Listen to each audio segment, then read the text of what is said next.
मान लीजिए आपने दो अलग अलग व्यक्तियों को बिल्कुल एक जैसी सूचना दी। एक ही खबर है, एक ही परिस्थिति है। दोनों ने ठीक से आपकी बात को सुना, लेकिन कुछ ही मिनटों बाद दोनों के जो निर्णय होते हैं वो अलग अलग हो जाते हैं। एक व्यक्ति कह रहा होगा कि इसमें तो मुझे साफ साफ समस्या दिख रही है, वहीं दूसरा कहता मिलेगा कि मुझे इसमें एक अवसर दिखाई दे रहा है। अब प्रश्न ये नहीं है कि किसने क्या देखा, दोनों ने चीज तो एक ही देखी थी।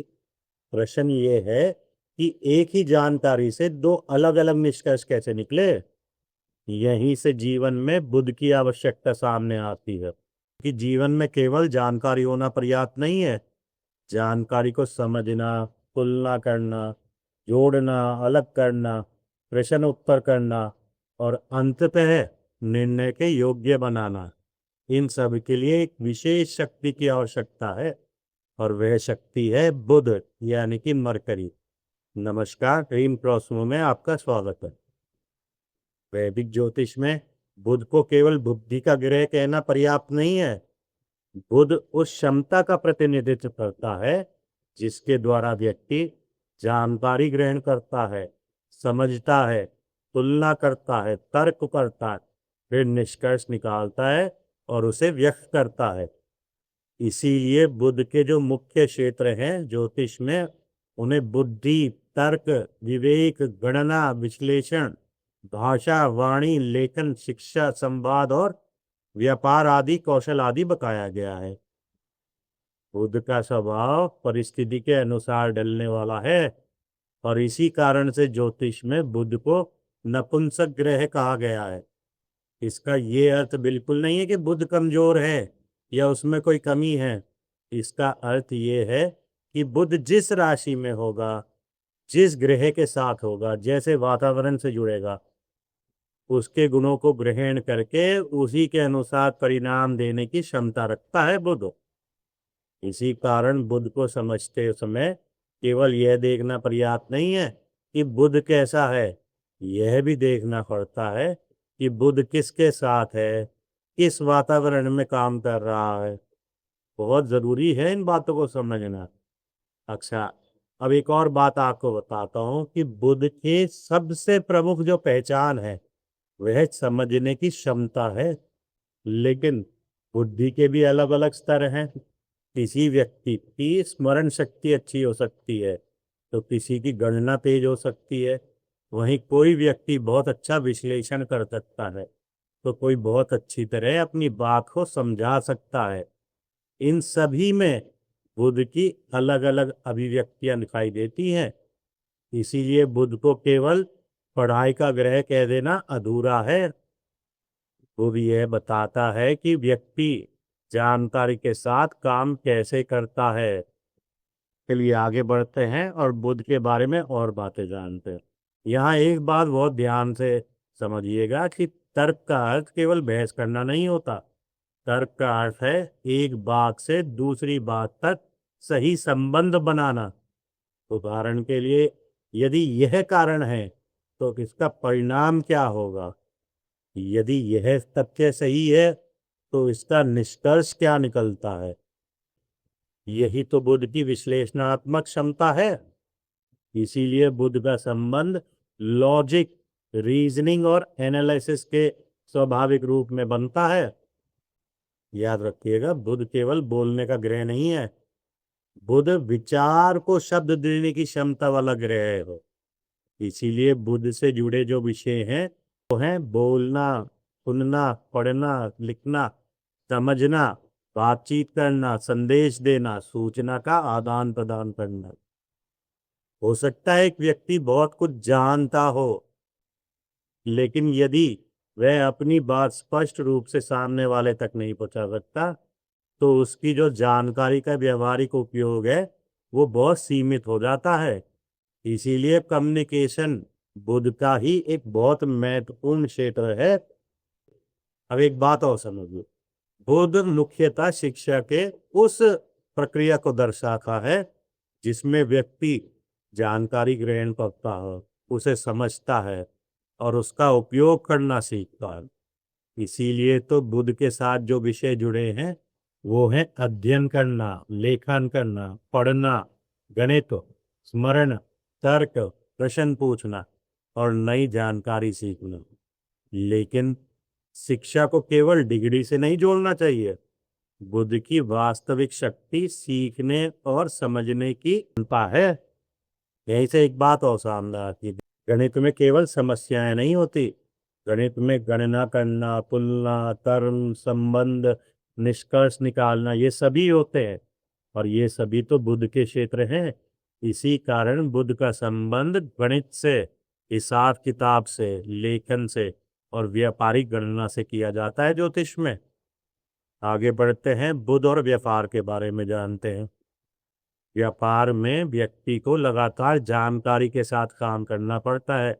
भाई जैसे क्या खरीदना है, किससे खरीदना है, किस कीमत पर खरीदना है, किसे बेचना है, कितना लाभ होगा, बाजार में चल क्या रहा है, ग्राहक चाहता क्या है। यहाँ केवल धन नहीं बल्कि बुद्धि, गणना, बातचीत और डिसीजंस काम करते हैं। इसीलिए बुद्ध को व्यापार का सबसे महत्वपूर्ण कारक कहा गया है ज्योतिष में। आगे बढ़ते हैं और जानते हैं कि ज्योतिष में बुध को कुमार ग्रह क्यों कहा गया है। हम सभी ने सुना है कि ज्योतिष में बुध को कुमार या युवा ग्रह कहा जाता है। तो इसके पीछे बुध की प्रकृति समझना बहुत महत्वपूर्ण है।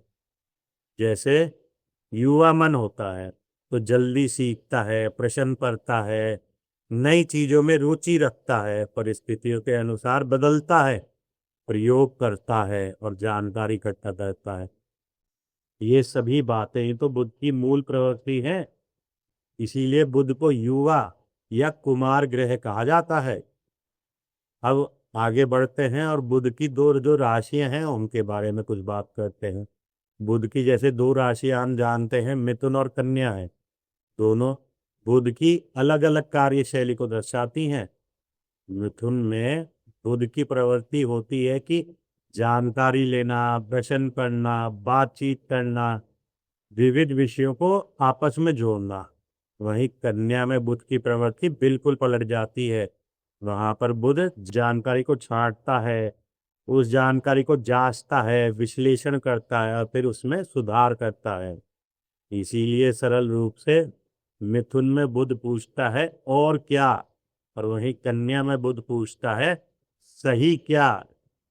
आगे बढ़ते हैं, बुध का जो मुख्य सूत्र है उसे जानने का प्रयास करते हैं। अब तक जो हमने जाना उसके अनुसार बुध वह ग्रह है जो जानकारी को समझ, तर्क, भाषा और व्यवहार में बदलता है। इसीलिए बुध को केवल बुद्धि कह देना बहुत छोटा अर्थ होगा। बुध में तो बुद्धि, तर्क, गणना, भाषा, सीखना, विश्लेषण, संवाद और व्यापार आदि सब का समीकरण आता है। एक ही मूल शक्ति अलग अलग रूप में है। जब यही बुध अलग अलग राशियों में और अलग अलग भावों में बैठता है तो उसकी कार्यशैली कैसे बदल जाती है, आइए इसे समझने का प्रयास करते हैं। मिथुन राशि में बुध जब होता है तो वो उसकी अपनी राशि है। यहाँ पर बुध की जो मूल प्रकृति, जानकारी, जिज्ञासा, संवाद और विविधता, ये स्वाभाविक रूप से सामने आती हैं। ऐसा बुध व्यक्ति को बहुत कुछ दे सकता है जीवन में, जैसे जल्दी सीखने की क्षमता, प्रश्न पूछने की आदत, अच्छी तरह से बातचीत करने की आदत, कई विषयों में रुचि, जानकारी को जोड़ने की क्षमता भी देता है। वहीं साथ के साथ लेखन और संचार का कौशल भी देता है। लेकिन इसकी चुनौती भी यही है, जब इंसान के पास जानकारी बहुत ज्यादा आती है तो वो किसी एक विषय पर टिक नहीं पाता है। चलिए अब कन्या राशि में बुध की बात करते हैं। कन्या भी बुध की अपनी राशि है और बुध की उच्च राशि मानी जाती है कन्या ज्योतिष में। यहाँ बुध की विश्लेषणात्मक क्षमता अधिक स्पष्ट होती है। ऐसा बुध इंसान को बारीकियों पर ध्यान देने को कहता है, गलतियां पकड़ने को कहता है, चीजों को व्यवस्थित करने को कहता है। ऐसे व्यक्ति को आप गणना और विश्लेषण में बहुत अच्छा पाएंगे। काम को सुधारने की कोशिश करता है ऐसा आदमी और व्यवहारिक निर्णय लेने में परिपूर्ण होता है। लेकिन इनके साथ भी एक चुनौती है, हर चीज को बहुत ज्यादा जांचते हैं ये लोग। चलिए आगे बढ़ते हैं ना। अब सबसे महत्वपूर्ण जो भाग है बुध के संदर्भ में वो समझने का प्रयास करते हैं। ज्योतिष में बुध जिस भाव में बैठता है वहां वह सोच समझ जानकारी संवाद और विश्लेषण को सक्रिय कर देता है। मान लीजिए प्रथम भाव में बुध है किसी के, तो व्यक्ति की सोच, बोलने का तरीका, उसके सीखने की क्षमता, निर्णय लेने की शैली, इन सब को सीधे तौर पे प्रभावित करेगा बुध। ऐसा व्यक्ति साधारण तौर पर अपनी बुद्धि और संवाद के माध्यम से स्वयं को व्यक्त करता है। वहीं अगर बुध दूसरे भाव में होगा तो यहाँ बुध का संबंध होता है वाणी से, धन से, परिवार से और गणना से। अच्छी वाणी, हिसाब किताब, वित्तीय समझ और व्यापारिक क्षमता विकसित हो सकती है इस व्यक्ति की। वहीं अगर बुध तीसरे भाव में होता है तो यह बुध के लिए एक बहुत महत्वपूर्ण क्षेत्र है। यहाँ पर लेखन, संचार, साहस, कौशल, भाई बहन और प्रयास, इनमें बुध की भूमिका बढ़ती है। ऐसे व्यक्ति लेखन में, पत्रकारिता में, मीडिया में, बिक्री में या संचार से जुड़े कौशल में और उसे बेहतर विकसित हो सकते हैं। वहीं अगर बुध चौथे भाव में है तो बुध यहाँ शिक्षा, मानसिक ग्रहणशीलता, घर और बौद्धिक वातावरण से जुड़ता है। हो सकता है ऐसा व्यक्ति शिक्षा और अध्ययन के लिए अनुकूल होता है। वहीं अगर बुध पंचम भाव में हो तो यहाँ बुध का संबंध जो होता है बुद्धि, अध्ययन, तर्क, गणना, स्मरण और रचनात्मक सोच से होता है। ऐसा व्यक्ति शिक्षा में, लेखन में, गणित में, विश्लेषण में और वैदिक विषयों में अधिक बेहतर करने की क्षमता रखता है। अगर बात करें छठे भाव की तो यहाँ बुध की एनालिटिकल पावर सामने आती है, यानी कि समस्या, प्रतियोगिता, तर्क और विवाद में काम करने वाली क्षमता।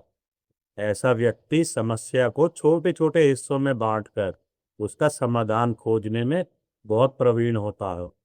अगर बात करें सप्तम भाव के बुध की तो बुध यहाँ संबंध की, साझेदारी की, बातचीत और व्यापार की बातें करता है। ऐसा व्यक्ति व्यावसायिक साझेदारी में और संवाद में बहुत महत्वपूर्ण भूमिका निभाता है जीवन में। अगर बात करें अष्टम भाव की तो यहाँ बुध की रुचि सतही जानकारी से आगे बढ़कर गहरी गुप्त जानकारियों के लिए, शोध के लिए, रहस्य विश्लेषण और गहराई की ओर को दर्शाती है। ऐसा व्यक्ति शोधने, जटिल विषयों को समझने में बहुत अच्छी क्षमता रखता है। अगर बात करें नवम भाव की तो बुध यहाँ उच्च शिक्षा, दर्शन, शास्त्र, ज्ञान, लेखन और विचार आदि को दर्शाता है। ऐसा व्यक्ति किसी ज्ञान को केवल मानने की बजाय उसे समझने में और तर्क से देखने में ज्यादा इंटरेस्टेड होता है। वहीं अगर 10वें भाव की बात करें, यहाँ बुध का सीधा प्रभाव कर्म और प्रोफेशन पर पड़ता है। विशेष रूप से व्यापार, लेखन, शिक्षा, गणना, सलाह, मीडिया आदि में ऐसा व्यक्ति बहुत अच्छा करता है। अगर एक आदर्श भाव की बात करें तो यहाँ बुध लाभ, नेटवर्क, मित्र, व्यापारिक संबंध और आय के साधनों को दिखाता है। ऐसा व्यक्ति अपनी बुद्धि और कम्युनिकेशन स्किल्स के माध्यम से जीवन में बहुत बेहतर कर सकता है। अगर द्वादश भाव की बात करें तो यहाँ बुध की ऊर्जा विदेश, एकांत, रिसर्च, खर्च, कल्पना आदि चीजों को दर्शाती है। यहाँ पर खास बुध का परिणाम बहुत हद तक उसकी राशि और अन्य ग्रह जो यहाँ संबंध बना रहे हैं उन पर निर्भर करता है। अब एक बहुत ही महत्वपूर्ण नियम आपको बता रहा हूँ। किसी भी भाव में बुध को देखकर तुरंत यह नहीं कहना कभी भी कि यह बुध अच्छा है या यह बुध खराब है। पहले यह देखें कि बुध किस राशि में है, किस भाव में है, किन ग्रहों के साथ है, किन ग्रहों की इस पे दृष्टि है, और साथ ही साथ ये बुध किस लगन के लिए किन भावों का स्वामी है और इसकी शक्ति कैसी है। ये जब सारी बातें जोड़कर देखी जाती हैं तब वास्तविकता में परिणाम तय होता है। अब आपको बुध को पढ़ने का एक बहुत ही सरल सूत्र बताता हूँ। राशि बताएगी बुध कैसे काम करेगा, भाव बताएगा बुध कहाँ काम करेगा, ग्रहों का संबंध बताएगा बुध पर कौन सा प्रभाव पड़ेगा, और भाव का स्वामित्व बताएगा बुध किन जीवन क्षेत्रों को साथ में लेकर चलेगा। यही बुध के विश्लेषण की मूल संरचना है। अब आगे बढ़ते हैं और बुध को कुंडली में वास्तव में पढ़ते कैसे हैं ये समझने का प्रयास करते हैं। बुध का फल केवल उसकी राशि या भाव से तय नहीं होता, वह किस भाव का स्वामी है, किस स्थिति में है, संबंध क्या क्या हैं और शक्ति कितनी है, इन सबको एक साथ देखना पड़ता है। चलिए सबसे पहले बुध की राशि के बारे में बात करते हैं कि बुध किस राशि में है। राशि क्या बताती है? राशि यह बताती है कि बुध अपनी बुद्धि और संवाद की शक्ति को किस तरीके से इस्तेमाल करेगा। उदाहरण के लिए अगर मिथुन है तो जानकारी, संवाद, जिज्ञासा जैसे शब्द आएंगे सामने। वहीं अगर कन्या राशि है तो विश्लेषण, सटीकता, गणना जैसे शब्द आएंगे। वहीं इसके विपरीत अगर सिंह राशि है तो अपनी बात को प्रभाव के साथ रखना जानता होगा, और अगर इसकी जगह वृश्चिक राशि हुई तो गहराई के साथ खोज करना जानता होगा। वहीं अगर मीन राशि हुई तो कल्पना, अंतर्ज्ञान आदि के साथ वृद्धि का मिश्रण होता है। इसीलिए केवल बुध किस राशि में है कि यह पर्याप्त नहीं हो, उस राशि की प्रकृति बुध को कैसे काम करा रही है यह भी देखना बहुत जरूरी है। अब इसके उपरांत आप देखो कि बुध किस भाव में है। भाव इसलिए महत्वपूर्ण है क्योंकि यह बताता है कि बुध अपनी बुद्धि और विश्लेषण की शक्ति को जीवन के किस क्षेत्र में लगा रहा है। उदाहरण के लिए अगर 10वें भाव में बुध है तो बुद्धि और कम्युनिकेशन का प्रयोग करियर के लिए होगा। वहीं अगर पंचम भाव में है तो एजुकेशन, इंटेलिजेंस आदि के लिए होगा।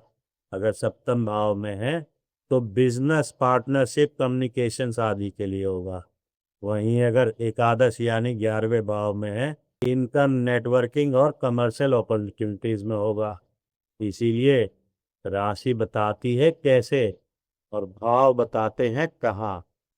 आगे बढ़ते हैं और ज्योतिष के अनुसार बुध के लिए एक बहुत महत्वपूर्ण जो बात है वह आपको बताता हूँ। बुध केवल जिस भाव में बैठा है उसका फल नहीं देता, बल्कि वह जिन भावों का स्वामी है उन भावों के विषय को भी अपने साथ लेकर आता है। इसीलिए किसी भी कुंडली में बुध देखते समय यह भी साथ में पूछें कि यह बुध किन दो भावों को जोड़ रहा है इस भाव के साथ साथ। यहीं से बुध का वास्तविक फल बहुत जल्दी से समझ में आने लगता है। अब एक और खास बात यहाँ पर जो ध्यान रखने वाली है कि बुध के साथ कौन कौन सा ग्रह है, क्योंकि बुध बहुत ग्रहणशील प्रकृति का है। जैसे कि सूर्य के साथ होगा अगर तो बुध की बुद्धि, निर्णय और प्रशासनिक क्षमता के साथ सूर्य का प्रभाव जुड़ जाएगा, और इसी बात से बुध आदित्य योग जैसे महत्वपूर्ण योगों का विचार आता है ज्योतिष में। चंद्रमा के साथ है तो बुध और चंद्रमा का संबंध ठीक वैसे ही है जैसे मन और बुद्धि का संबंध है। व्यक्ति की सोच और उसकी भावनात्मक प्रतिक्रिया के बीच एक बहुत गहरा संबंध दिखाई देता है।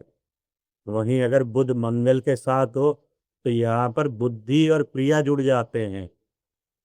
व्यक्ति की सोच तेज, सीधी और फाइनल डिसीजिव होती है, लेकिन यदि संबंध असंतुलित हो गए तो जल्दबाजी या तीखे शब्द संबंधों को खराब कर देते हैं।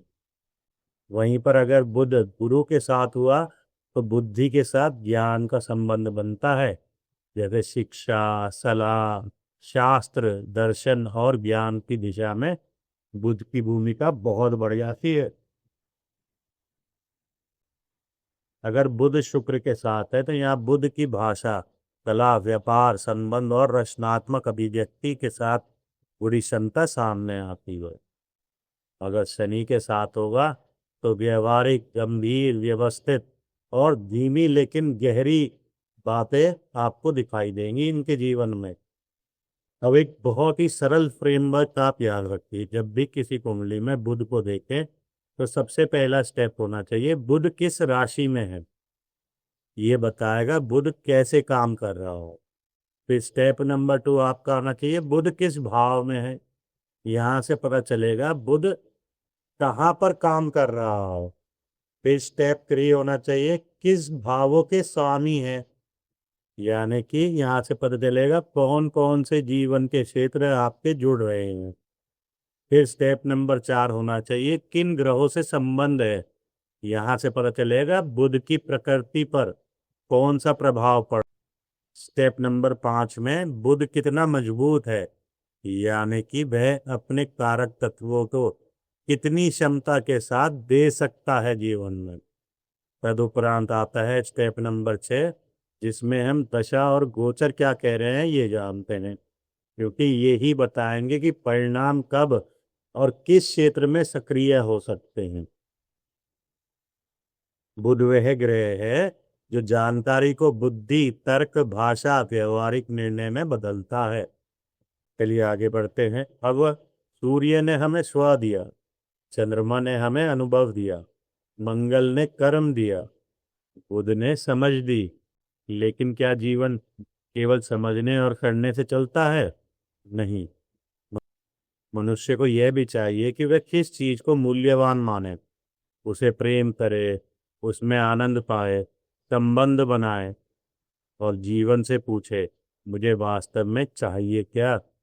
यहीं से हमारी अगली यात्रा प्रारंभ होगी, यानी कि शुक्र, आकर्षण, प्रेम, मूल्य और आनंद। स्वयं को समझिए, क्योंकि ज्योतिष यहीं से प्रारंभ होता है।